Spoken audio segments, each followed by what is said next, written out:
আল্লাহ রব্বুল আলামিন বলেন 6 পারা 18 নম্বর পৃষ্ঠা 10 নম্বর লাইনে আছে 5 নম্বর সূরা মাইদা এর 67 নম্বর আয়াত। আল্লাহ বলেন ইয়া আইয়ুহার রাসূলু বাল্লিগ মা উনজিলা ইলাইকা মির রাব্বিক। হে রাসূল বাল্লিগ, এটা আদেশ সূচক ক্রিয়া, আমরের সিগা। আপনি প্রচার করুন, সবার দ্বারে দ্বারে পৌঁছিয়ে দিন। মা উনজিলা ইলাইকা মির রাব্বিক, আপনার রবের পক্ষ থেকে যা কিছু আপনার উপরে নাজিল করা হয়েছে। নবীজি সাল্লাল্লাহু আলাইহি ওয়াসাল্লাম প্রচার করা শুরু করে দিলেন।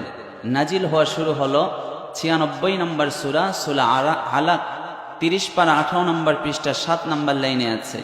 নাজিল হওয়া যখন শুরু হয়ে গেল হেরা গুহায়, ইকরা বিসমি রাব্বিকাল্লাযী খালাক খালাকাল ইনসানা মিন আলাক ইকরা ওয়া রাব্বুকাল আকরামুল্লাযী আল্লামা বিল কলম আল্লামাল ইনসানা মা লাম ইয়ালাম। জোরে বলি আল্লাহু আকবার।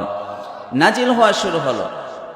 আল কোরআনের প্রথম বাণী হলো ইকরা, মানে রিড, পড়ো। ইকরা বিসমি রাব্বিকাল্লাযী খালাক, read in the name of your lord who has created. খালাক এটা পাস্ট টেন্স, অতীতকালীন ক্রিয়া, ফেয়ালে মাজি, যিনি তোমাকে সৃষ্টি করেছেন তার নামে পড়ো। প্রথমে যখন নাজিল হওয়া শুরু হলো, বুখারী শরীফের প্রথম পৃষ্ঠায় এনেছেন 3 নম্বর হাদিসের বর্ণনা, সহিহ বুখারী শরীফ। হেরা গুহায় যখন জিবরাইল আলাইহিস সালাম আসলেন, এসে নবীজিকে বললেন ইকরা, আপনি পড়ুন। নবীজি বলছেন মা আনা বিকারি, আমি পড়তে জানি না। তো তাফসিরে কুরতুবিতে লিখেছে অর্থটা এমন হবে যে আমি পড়ব না, মানে শুধু জিবরাইল বলেছিলেন ইকরা, পড়ো, কিন্তু জিবরাইল প্রথমেই এই কথা বলেন নাই আপনার রবের নামে পড়ুন, এই কথা বলেন নাই, শুধু প্রথমে বলেছেন ইকরা। এজন্য নবীজি বলছেন মা আনা বিকারি, পড়ব না। নবীজিকে বুকের সাথে জড়িয়ে ধরে চাপ দিয়ে আবার ছেড়ে দিয়ে বললেন ইকরা, পড়ো। নবীজি বলেন মা আনা বিকারি, না পড়ব না। তৃতীয়বার আবার বুকের সাথে জড়িয়ে ধরে চাপ দিলেন ইকরা, পড়ো। নবীজি বলে যে না, মা আনা বিকারি, পড়ব না। আল্লাহ বলে জিবরিল, তুমি শুধু বলছো ইকরা, পড়ো পড়ো, শুধু এই কথা কেন বলছো? তুমি বলো ইকরা বিসমি রাব্বিকাল্লাযী খালাক, পড়ো তোমার রবের নামে যিনি তোমাকে সৃষ্টি করেছেন, এটি বলো, তাহলেই আমার নবী বলা শুরু করে দিবে। জিবরাইল আলাইহিস সালাম নাজিল করে দিলেন ইকরা বিসমি রাব্বিকাল্লাযী খালাক খালাকাল ইনসানা মিন আলাক ইকরা ওয়া রাব্বুকাল আকরাম আল্লাযী আল্লামা বিল কলম আল্লামাল ইনসানা মা লাম ইয়ালাম। পড়ি আল্লাহু আকবার। যখন আল্লাহ তাআলা জিবরাইল মারফতে নাজিল করলেন ইকরা বিসমি রাব্বিকাল্লাযী খালাক, পড়ো তোমার রবের নামে যিনি তোমাকে সৃষ্টি করেছেন। যখন এভাবে নাজিল হওয়া শুরু হয়ে গেল, নবীজি সাথে সাথে সূরা আলাকের 5 আয়াত মুখস্থ করে নিলেন। সুবহানাল্লাহ বলে। কোরআনের প্রথম কথাই হচ্ছে পড়ো আর নিজের জীবন গড়ো, ঠিক কিনা বলেন? আল কোরআনের প্রথম বাণী পড়ো, আল হাদিসে নবীর কথা পড়ো। আল কোরআনের প্রথম বাণী পড়ো, আল হাদিসে নবীর কথা পড়ো। পরে পরে শিখো, শিখে শিখে তুমি তোমার নিজের জীবন গড়ো। সুবহানাল্লাহ বলি।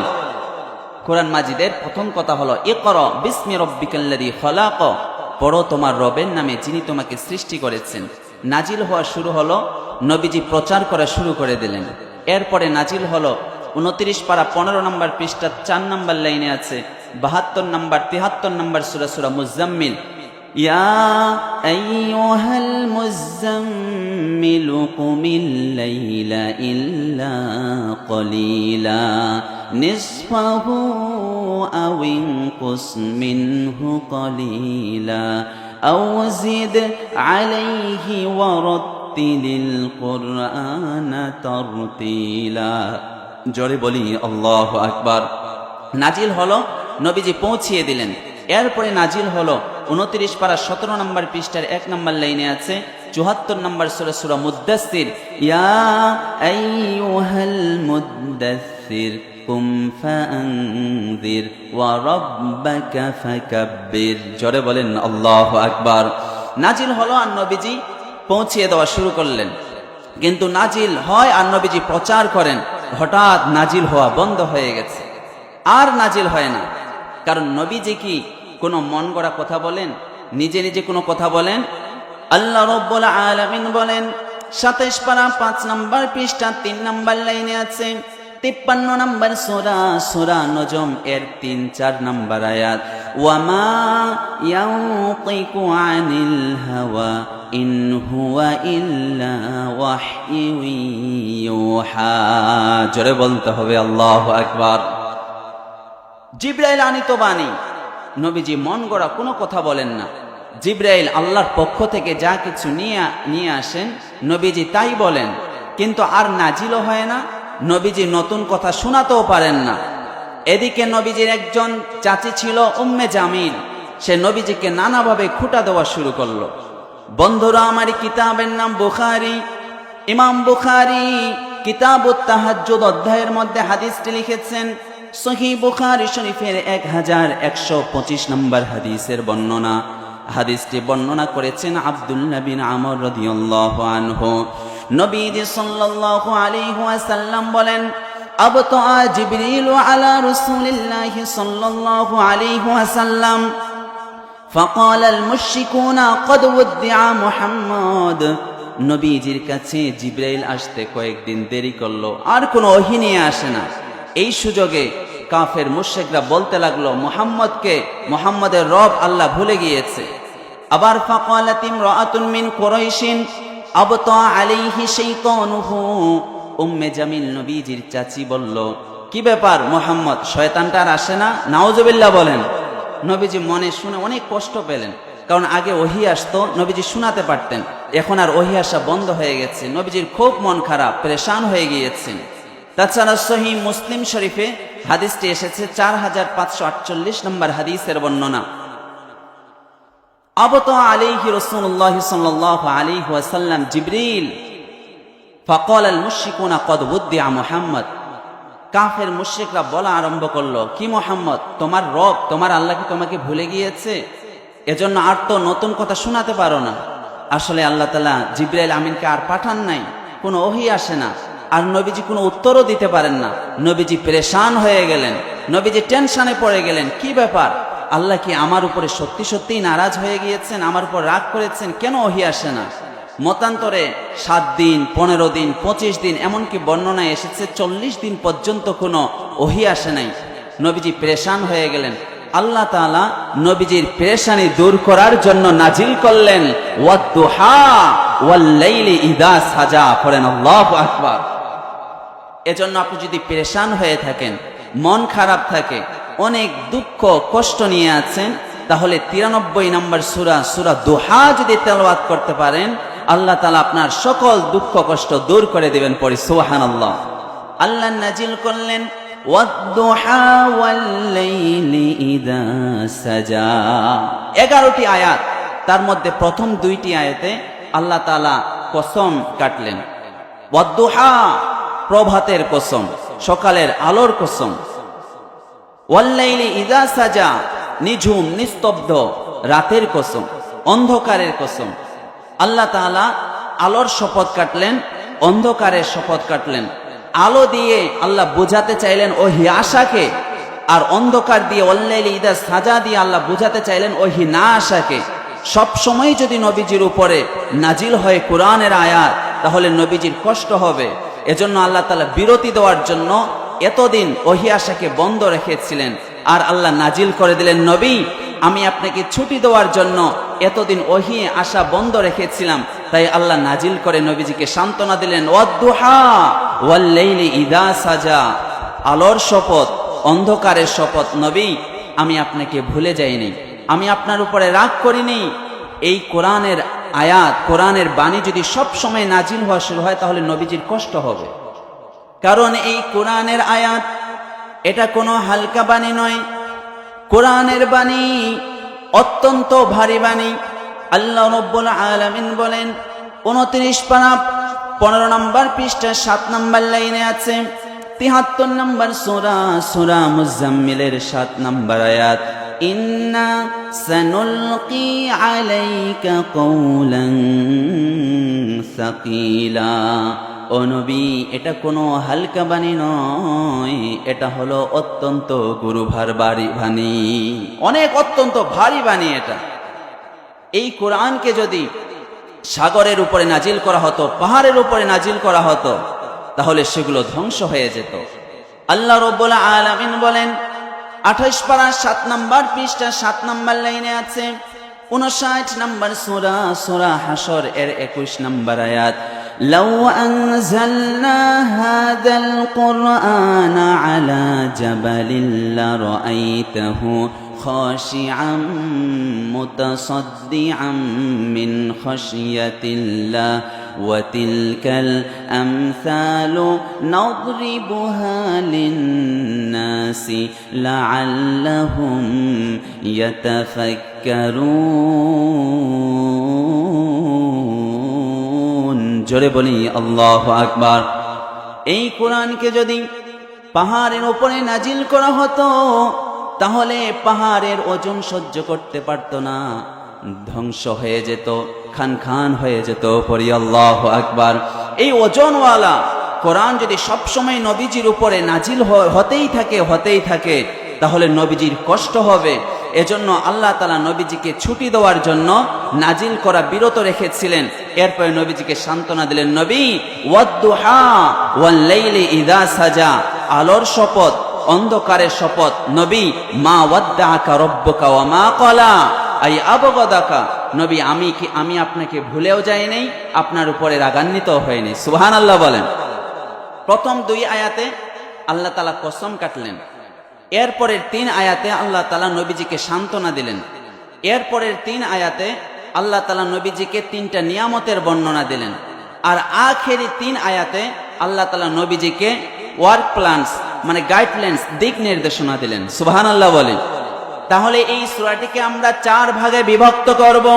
প্রথম 2 আয়াতে কসম কেটেছেন আল্লাহ তাআলা 2টা শপথ, এরপরের 3 আয়াতে নবীজিকে সান্ত্বনা দিয়েছেন, এরপরের 3 আয়াতে নিয়ামতের বর্ণনা দিয়েছেন, আখেরি 3 আয়াতে আল্লাহ তাআলা নবীজিকে 3টা দিক নির্দেশনা দিয়েছেন। সুবহানাল্লাহ বলে। তাহলে প্রথম 2টি আয়াত শেষ। প্রথম 2টি আয়াত আল্লাহ তাআলা আলোর শপথ কাটলেন, অন্ধকারের শপথ কাটলেন। আমাদের জীবনে অন্ধকার আসবে, দুঃখ কষ্ট আসবে, অভাব অনটন আসবে, এজন্য বিচলিত হওয়া যাবে না, আপসেট হওয়া যাবে না, ভেঙে পড়া যাবে না। আল্লাহর উপরে ভরসা রাখতে হবে। আর আল্লাহর উপরেই যদি ভরসা রাখা হয়, তাহলে আল্লাহ তাআলা আমাদের যত সমস্যা আছে সব দূর করে দিবেন। সুবহানাল্লাহ বলি। Every time you feel like you cannot go on, you feel so lost that you are so alone, don't despair and never lose hope, 'cause Allah is always by your side.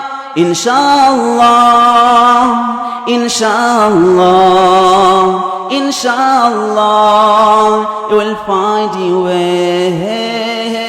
Inshallah, inshallah, inshallah, you will find your way. পড়ি আল্লাহু আকবার। ইন্নাল্লাহা মা'ানা, কেউ নেই support করার, কেউ নেই সহযোগিতা করার, মদত করার, সাহায্য করার কেউ নেই, একা পড়ে গিয়েছেন। এই সময় আপনার সাথে একজন আছে, আওয়াজ করে বলেন তিনি কে? আল্লাহ তাআলা আলোর শপথ কাটলেন, অন্ধকারের শপথ কাটলেন, এরপরে নবীজিকে 3টা সান্ত্বনা দিলেন। সুবহানাল্লাহ বলি। 1 নাম্বার সান্ত্বনা হলো মা ওয়াদ্দাআকা রাব্বুকা ওয়া মা ক্বালা, নবী আমি আপনাকে ভুলেও যাই নাই, আমি আপনার উপরে রাগান্বিত হই নাই। কাফের মুশরিকরা আপনাকে বলে আল্লাহ আপনাকে ভুলে গিয়েছে।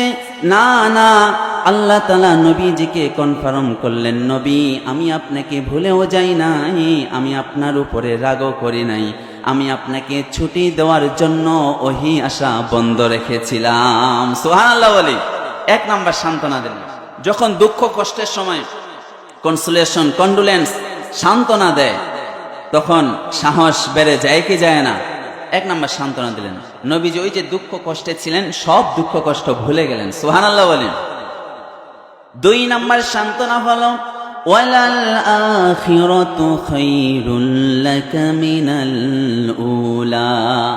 ও নবী, এই দুনিয়ার জীবনের চাইতে আপনার উত্তম আর উৎকৃষ্ট জীবন হলো আখিরাতের জীবন। আরেকটা অর্থ হতে পারে, নবী আপনি মক্কায় দুঃখ কষ্টে আছেন, আপনি যখন মদিনায় যাবেন আপনার সব দুঃখ কষ্ট দূর হয়ে যাবে। সুবহানাল্লাহ বলে নবীজিকে সান্ত্বনা দিচ্ছেন, কারণ নবীজি যে পেরেশান হয়ে গিয়েছিলেন, অনেক কষ্ট পেয়েছিলেন, নবীজিকে আল্লাহ তাআলা কিভাবে সান্ত্বনা দিচ্ছেন দেখেন। তাহলে এই দুনিয়ার জীবন আসল জীবন নয়, তাই আল্লাহ বলেন ওয়ালাল আখিরাতু খায়রুল লাকা মিনাল উলা, এই জীবনের চেয়ে পরের জীবন আপনার জন্য উৎকৃষ্ট আর উত্তম। আমার ভাইয়েরা, এই দুনিয়ার জীবন হলো অস্থায়ী জীবন, আর স্থায়ী জীবন হলো আখিরাতের জীবন। আল্লাহ রাব্বুল আলামিন বলেন 30 পারা 3 নম্বর পৃষ্ঠার 15 নম্বর লাইনে আছে, সূরা নাজিআত 38 নম্বর আয়াত, ওয়া আসারুল হায়াতাদ দুনিয়া ফাইন্নাল জাহিমা হিয়াল মাওয়া। সুবহানাল্লাহ বলে যারা এই পার্থিব জীবনকে প্রাধান্য দিয়েছে, শুধু দুনিয়া দুনিয়া করেছে, টাকা টাকা করেছে, ন্যায় অন্যায় বুঝে নাই, আল্লাহ বলেন তাদের ঠিকানা হলো জাহান্নাম। পড়ি না আউযুবিল্লাহ। আবার আল্লাহ রাব্বুল আলামিন বলেন 30 পারা 12 নম্বর পৃষ্ঠার 9 নম্বর লাইনে আছে, 87 নম্বর সূরা আলা এর 16 নম্বর আয়াত, বাল তুসিরুনাল হায়াতাদ দুনিয়া ওয়াল আখিরাতু খায়রুন ওয়া আবকা। আমার ভাইয়েরা, এই দুনিয়া স্থায়ী দুনিয়া নয়, বাল তুসিরুনাল হায়াতাদ দুনিয়া, কিন্তু তোমরা শুধু দুনিয়া দুনিয়া করো, দুনিয়ার পার্থিব জীবনকে প্রাধান্য দাও, কিন্তু শুনে রাখো আখিরাত হলো স্থায়ী, আর আখিরাত হলো উৎকৃষ্ট আর উত্তম। সুবহানাল্লাহ বলে এজন্য আল্লাহ তাআলা নবীজিকে সান্ত্বনা দিলেন, নবী ওয়ালাল আখিরাতু খায়রুল লাকা মিনাল উলা, এই জীবন আপনার কষ্টের জীবন হোক, কিন্তু পরের জীবন আপনার জন্য সুখময়। সুবহানাল্লাহ বললেন না? একদিন আমাদেরকে মরে যেতে হবে, চলে যেতে হবে। একদিন মাটির ভিতরে হবে ঘরে মন আমার, কেন বাঁধ দালান ঘর, প্রাণ পাখি উড়ে যাবে পিঞ্জর ছেড়ে, ধরা ধামে সবই রবে তুমি যাবে চলে, প্রাণ পাখি উড়ে যাবে পিঞ্জর ছেড়ে, ধরা ধামে সবই রবে তুমি যাবে চলে। ঠিক না বলেন? আমাদেরকে চলে যেতে হবে, কবরে চলে যেতে হবে। এজন্য নবীজিকে যে আল্লাহ তাআলা সান্ত্বনা দিলেন ওয়ালাল আখিরাতু খায়রুল লাকা মিনাল উলা, নবী এই জীবনে একটু কষ্টে আছেন, মক্কায় একটু কষ্টে আছেন, যখন মদিনায় যাবেন আপনার সুখ আর আনন্দ। সুবহানাল্লাহ বলে 3 নাম্বার সান্ত্বনা হলো ওয়ালা সাওফা ইউতিকা রাব্বুকা ফাতারদা, নবী আমি আপনাকে এমন এমন নিয়ামত দান করব যা পেয়ে আপনি খুশি হয়ে যাবে। নবীজির যখন মন খারাপ থাকে আল্লাহ তাআলা এমন এমন নিয়ামত দান করেন, নবীজি সাল্লাল্লাহু আলাইহি ওয়াসাল্লাম সেগুলো পেয়ে খুশি হয়ে যায়, মানে যত দুঃখ কষ্ট আছে সবগুলো তিনি ভুলে যান। সুবহানাল্লাহ বলেন। এজন্য আমাদের জীবনে দুঃখ কষ্ট আসবে বন্ধু, অভাব অনটন আসবে, অসুখ বিসুখ আসবে, এগুলো হচ্ছে পরীক্ষা। এগুলোতে হাল ছেড়ে দেওয়া যাবে না, বিচলিত হওয়া যাবে না, নিরাশ হওয়া যাবে না।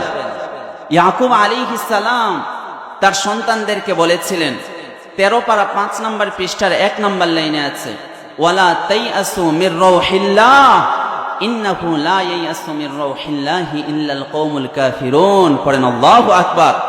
ইয়াকুব আলাইহিস সালাম তার সন্তানদেরকে উপদেশ দিয়েছিলেন, সন্তানরা আল্লাহর রহমত থেকে নিরাশ হইও না, কারণ যারা মুমিন মুসলমান ইমানদার তারা আল্লাহর রহমত থেকে নিরাশ হয় না, শুধুমাত্র কাফেররা ছাড়া। যারা কাফের আল্লাহকে বিশ্বাস করে না তারাই শুধু আল্লাহর রহমত থেকে নিরাশ হয়ে যায়। এজন্য দুঃখ কষ্ট আসবে, নিরাশ হওয়া যাবে না। আল্লাহ তাআলা এমন কিছু দান করবেন, ওয়ালা সাউফা ইউতিকা রাব্বুকা ফাতারদা, যা পেয়ে আপনি খুশি হয়ে যাবেন। সুবহানাল্লাহ বলেন। রিজিক কাকে বলে বন্ধু?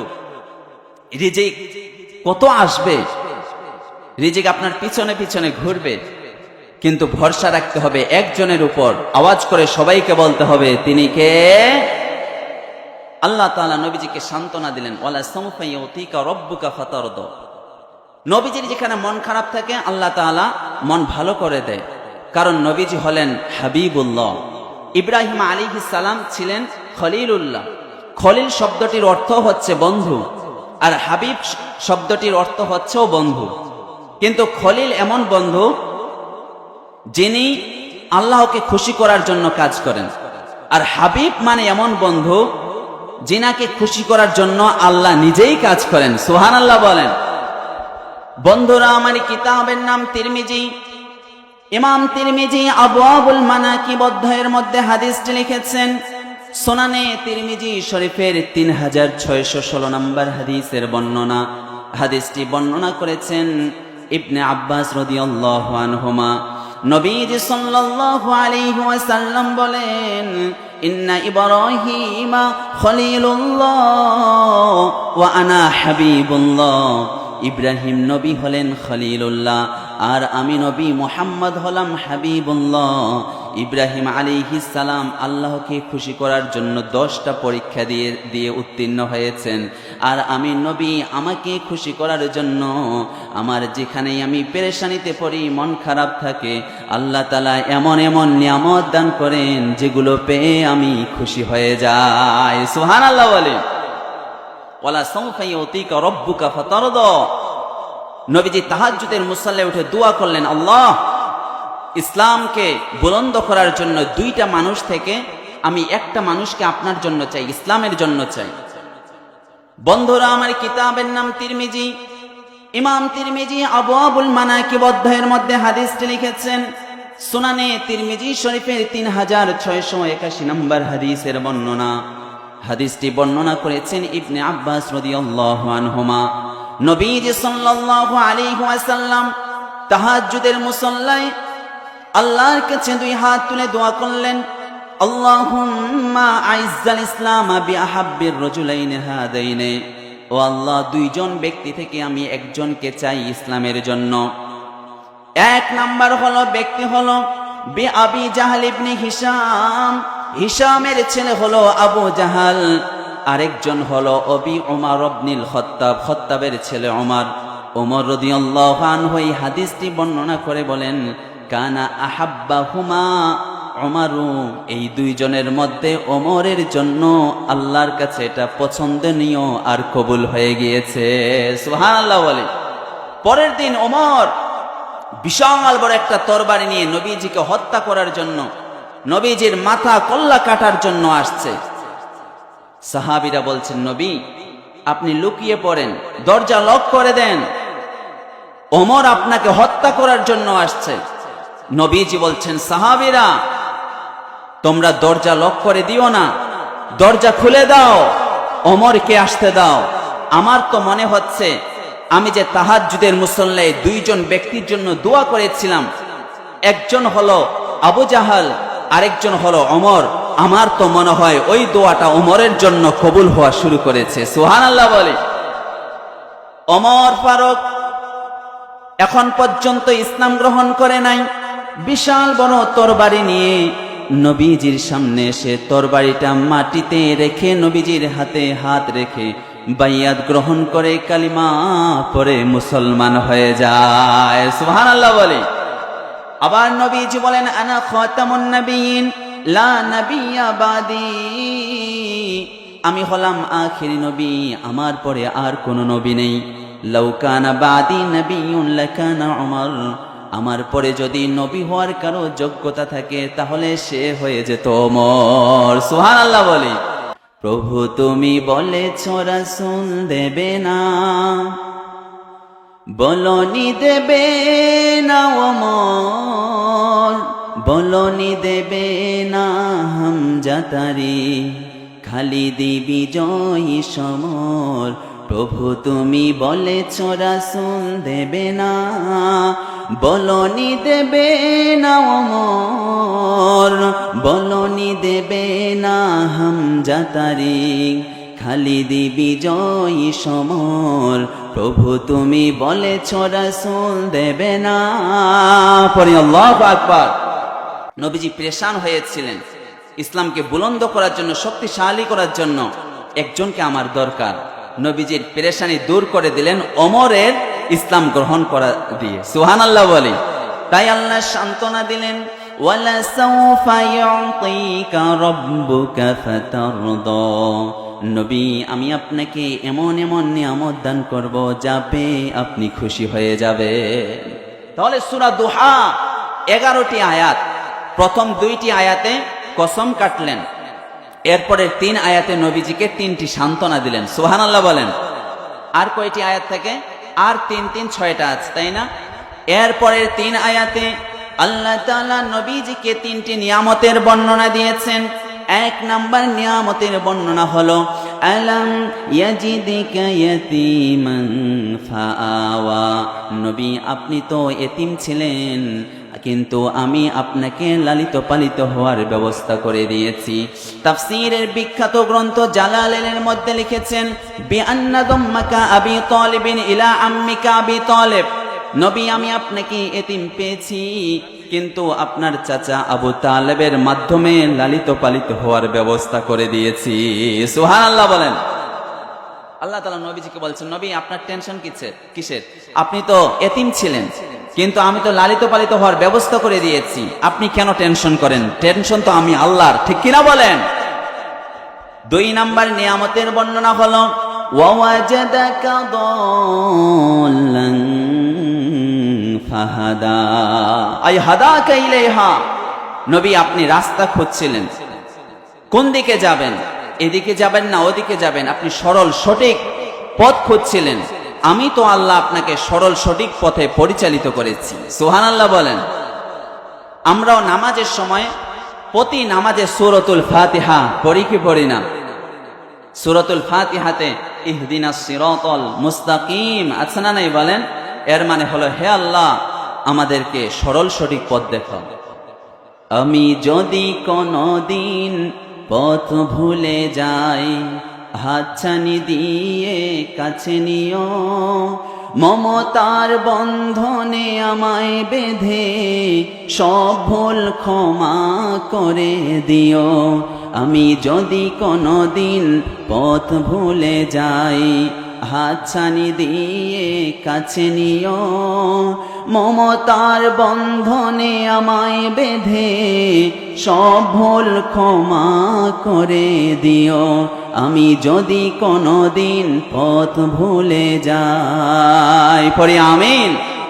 আমরা নামাজে, প্রতি নামাজে ওয়াওয়াজাদাকা আইলান ফাআগনা।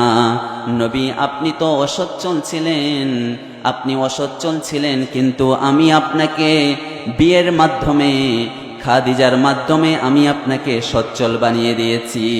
সুবহানাল্লাহ বলেন।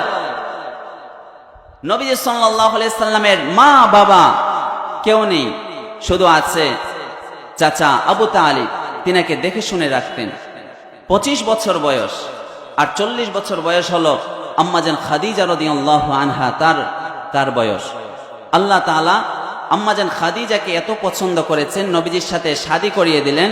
আর নবীজি অসচ্ছল ছিলেন, কিন্তু বিয়ের মাধ্যমে আল্লাহ তাআলা নবীজিকে ফাআগনা, নবীজিকে ধনী বানিয়ে দিয়েছেন। সুবহানাল্লাহ বলেন।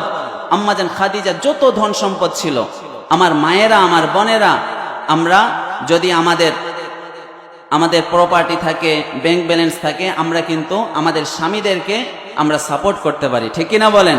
কারণ আমাদের আদর্শ, নারীদের আদর্শ হলো আম্মাজান খাদিজা রাদিয়াল্লাহু আনহা। তাহলে আল্লাহ তাআলা বলেন, নবী 3 নাম্বার নিয়ামতের বর্ণনা হলো, আপনি অসচ্ছল ছিলেন, আমি হযরত খাদিজার সাথে বিয়ের মাধ্যমে আমি আপনাকে সচ্ছল বানিয়ে দিয়েছি। 3টা নিয়ামতের বর্ণনা দিলেন। তাহলে প্রথম 2টি আয়াতে শপথ কাটলেন, এরপরের 3 আয়াতে নবীজিকে সান্ত্বনা দিলেন, এরপরের 3 আয়াতে নবীজিকে 3টি নিয়ামতের বর্ণনা দিলেন। আখেরি 3 আয়াতে আল্লাহ তাআলা আখেরি 3 আয়াতে নবীজি সাল্লাল্লাহু আলাইহি ওয়াসাল্লামকে 3টি গাইডলাইন্স দিলেন, দিক নির্দেশনা দিলেন। আখেরি 3 আয়াতে 3টি দিক নির্দেশনা। 1 নাম্বার গাইডলাইন্স হলো ফাআম্মাল ইয়াতীমা ফালা তাকহার। 2 নাম্বার দিক নির্দেশনা হলো ওয়া আম্মাস সাইলা ফালা তানহার। 3 নাম্বার দিক নির্দেশনা হলো ওয়া আম্মা বিনি'মাতি রাব্বিকা ফাহাদ্দিস। জোরে বলি আল্লাহু আকবার। আখেরি 3টি আয়াতে 3টি গাইডলাইন্স দিলেন। 1 নাম্বার হলো ফাআম্মাল ইয়াতীমা ফালা তাকহার, এতিমকে ঘাড়ে ধাক্কা দিয়ে বের করে দিও না। এতিমের তাফসিরে জালালাইনের মধ্যে লিখেছেন বিআখদি মালিহি ওয়া গায়রি যালিকা, তার ধন সম্পদ টাকা পয়সা এগুলো কবজা করে আত্মসাৎ করিও না। তার যত কাজ তাকে ধমক দিও না, বের করে দিও না। এখন এতিমের মাল খেয়ে সাবার করে দেয়, এরকম ডাকাত আছে না নাই বলেন? 1 নাম্বার গাইডলাইন্স হলো ফাআম্মাল ইয়াতীমা ফালা তাকহার, এতিমকে ধমক দিও না, তাড়িয়ে দিও না। কিছু মানুষ আছে 107 নম্বর সূরা আরাইতাল্লাযী ইউকাযযিবু বিদ্দীন ফাযালিকাল্লাযী ইয়াদউল ইয়াতীম, যারা কিয়ামতের দিবসকে অস্বীকার করে এতিমের ঘাড়ে ধাক্কা দিয়ে বের করে দেয়, এরকম ডাকাত আছে না নাই বলেন? যারা এতিমের ধন সম্পদ খায়। 4 পারা 17 নম্বর পৃষ্ঠা 14 নম্বর লাইনে আছে 4 নম্বর সূরা নিসা এর 10 নম্বর আয়াত, ইন্নাল্লাযীনা ইয়াকুলুনা আমওয়াল ইয়াতামা যুলমান ইন্নামা ইয়াকুলুনা ফি বুতুনিহিম নারা ওয়া সায়াসলাউনা সাঈরা। পড়ি আল্লাহু আকবার। যারা এতিমের ধন সম্পদ খায়, এতিমের মাল খেয়ে ফেলে আত্মসাৎ করে, তারা এতিমের ধন সম্পদ খায় না বন্ধু, তারা আগুন পেটে ঢোকায়। কথাটা কার? আসতে বলবেন না, কথাটা কার? 2 নাম্বার দিক নির্দেশনা হলো ওয়া আম্মা সাইলা ফালা তানহার, ভিক্ষুক গরিব মানুষ আপনার কাছে যদি সাহায্য চায়, যদি সামর্থ্য থাকে তাহলে দিবেন, যদি না থাকে ধমক দেওয়া যাবে না। 3 নাম্বার দিক নির্দেশনা হলো ওয়া আম্মা বিনি'মাতি রাব্বিকা ফাহাদ্দিস, যাকে যেরকম আল্লাহ তাআলা সামর্থ্য দিয়েছেন এই সামর্থ্য পাওয়ার পরে শুকরিয়া করব একজনের। আওয়াজ করে বলি তিনি কে?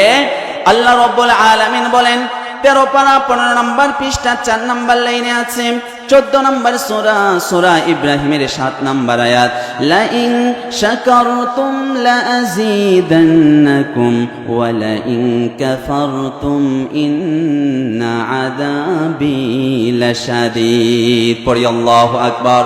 যদি নিয়ামতের শুকরিয়া আদায় করো আমি আল্লাহ বাড়িয়ে দেব, আর যদি না শুকরি করো তাহলে আল্লাহর আযাব হলো কঠিন শক্ত আযাব।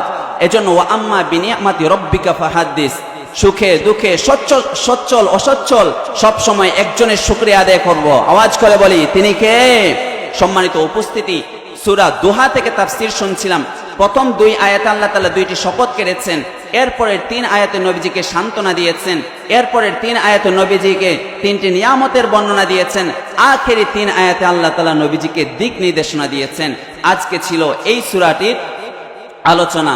আল্লাহ তাআলা এই সূরাটিতে যেগুলো দিক নির্দেশনা দিয়েছেন এবং নবীজিকে যেভাবে সান্ত্বনা দিয়েছেন, আমরাও যদি সান্ত্বনা পাই আর এই সূরাটি বেশি বেশি তেলাওয়াত করি, আল্লাহ তাআলা আমাদের দুঃখ কষ্ট আর পেরেশানি দূর করে দিবেন। পড়ি সুবহানাল্লাহ। আল্লাহ তাআলা আমাদেরকে সবাইকে কবুল আর মঞ্জুর করুক। সবাই বলি আমিন।